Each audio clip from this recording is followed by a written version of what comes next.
మారిపోవాలి. అయ్ బాబోయ్, అద్భుతాలు జరిగిపోవాలి.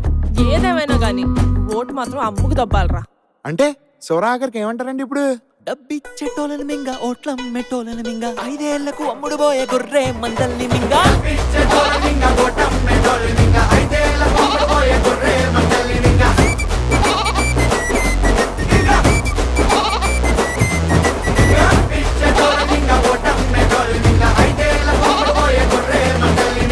నాన్న మింగడం అంటే ఏంటి నాన్న?